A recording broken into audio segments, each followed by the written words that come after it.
Hi Community of Awesome, I'm Ava J and this is Bookish Pixie. So today I want to answer a question that I know a lot of young writers often have, namely, do you need a degree to be a writer? So the short answer to that is no. But that would be a really short vlog if I ended it there, so obviously I'm going to expand on why. So assuming you're a novelist, in order to get published, nobody cares if you have a degree. If you write nonfiction, it's probably a little different depending on what you're writing about, but I don't write nonfiction, I don't know a whole lot about it, so I can't really talk about that. As far as novels go though, the main thing that editors and agents are looking for when they're looking through their slush pile is whether or not they like the book. That is the number one main question, and everything else really is secondary to that. I can promise you right now that if you're worried that nobody's going to take you seriously as a writer because you don't have a degree, then don't worry. Sure, some writers have degrees and some writers have masters or PhDs, but honestly there are a lot of writers who don't have degrees and it doesn't make a difference. However, while you don't need a degree to get published, you might want a degree to help support yourself alongside your writing. As you may have guessed by my changing backgrounds, I am a college student,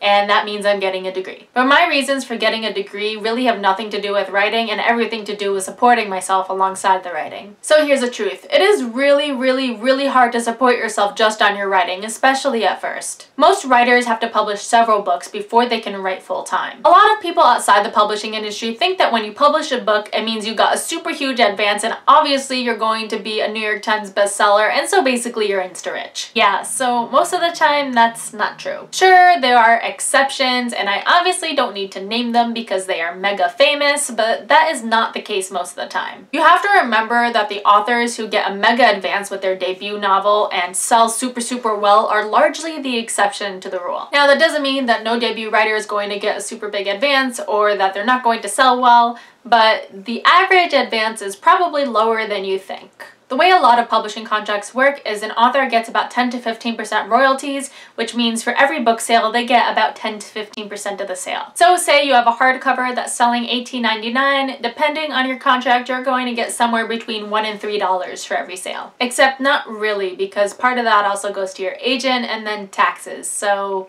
less than that. But you get the idea. The point I'm trying to make is not so much that you're going to get a very specific amount, but that writers don't get paid as much as some people think. And that's just the reality of it. Writers don't go into the business for money. So what does this have to do with getting a degree, you ask? So while you don't need a degree to get published, you might decide you want to get a degree to help you find a job that you like alongside your writing that can pay your bills until the writing does. So the short answer, no, you don't need a degree to get published. But you might decide you want to get one anyway. So that's all I got for today. If you liked what you saw, don't forget to subscribe and comment, and I'll see you guys next week.